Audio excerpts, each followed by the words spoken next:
नमस्कार दोस्तों। वैसे तो काशी की सुबह गंगा की लहरों की चमक और हर हर महादेव के उद्घोष के साथ रोज ही होती है, मगर मंगलवार का दिन खास था क्योंकि कोर्ट में ज्ञानवापी पर सुनवाई होनी थी। तय होना था कि किसके दावों को कितना तवज्जो दिया जाए। तय समय पर कोर्ट में सुनवाई शुरू हुई, लेकिन जैसे ज्ञानवापी में मंदिर और मस्जिद की दावेदारी सदियों पुरानी है, जाहिर है कि वैसे ही फैसला होने में भी वक्त लंबा लगेगा। सुनवाई में ये मालूम चल गया है।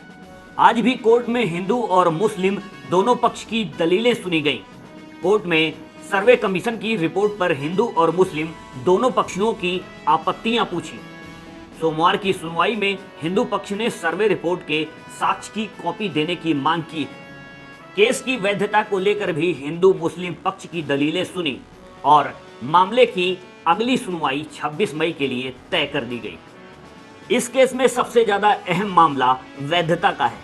सुप्रीम कोर्ट के निर्देश के मुताबिक जिला कोर्ट को यह तय करना है कि केस सुनवाई के योग्य है या नहीं। पहले दिन की सुनवाई में मुस्लिम पक्ष ने अपनी दलील में इसी ऑर्डर का जिक्र करते हुए 1991 के धर्म स्थल कानून का हवाला दिया। ये कानून केस के अस्तित्व पर ही सवाल खड़ा करता है। वहीं हिंदू पक्ष ने सर्वे रिपोर्ट और सबूतों को सामने रखकर सुनवाई की अपील की।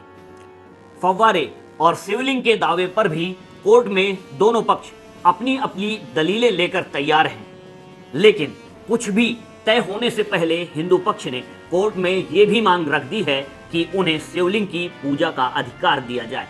साथ ही सर्वे में की गई वीडियोग्राफी और तस्वीरें उपलब्ध करवाई जाए। ये मामला ज्ञानवापी परिसर में श्रृंगार गौरी मंदिर का है, जिसकी याचिका 2021 में ही लगाई गई थी। इससे पहले मूल केस 1991 का है, जिसमें पूरे ज्ञानवापी परिसर पर हिंदू पक्ष की दावेदारी जताई गई है। इस केस के खिलाफ भी इलाहाबाद हाई कोर्ट में सुनवाई जारी है। कोर्ट की कार्रवाइयों के बीच हिंदू पक्ष के अनुसार शिवलिंग की आकृति पहली बार 16 मई को ही दुनिया के सामने तब आई जब कोर्ट के आदेश पर ज्ञानवापी के वजू खाने का पानी निकाला गया।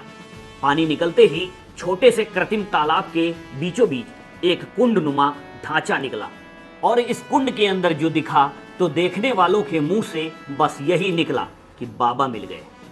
कोर्ट कमिश्नरों ने जो देखा चंद घंटों बाद पूरी दुनिया ने देख लिया। वजू खाने की सफाई के दौरान किसी रहस्यमयी खिड़की की ओर झांकने के अंदाज में बनाया गया ये वीडियो जाने कब से मोबाइल फोन की मेमोरी में दफन पड़ा था। वाराणसी में भी बाबा मिल गई की गूंज उठी तो ये वीडियो भी आसमानी तरंगों में बिजली की तरह तैरने लगा। वाराणसी के साथ साथ पूरे देश में ये चर्चा सदियों से थी कि आज जिसे ज्ञानवापी मस्जिद कहा जा रहा है वो कभी काशी विश्वनाथ मंदिर का हिस्सा थी।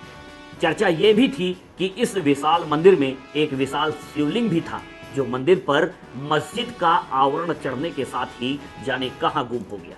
लेकिन साथ ही साथ ये सवाल भी उठे कि विश्वनाथ मंदिर में जब शिवलिंग मौजूद है तो वजू खाने से मिली ये आकृति कहां पर स्थापित थी।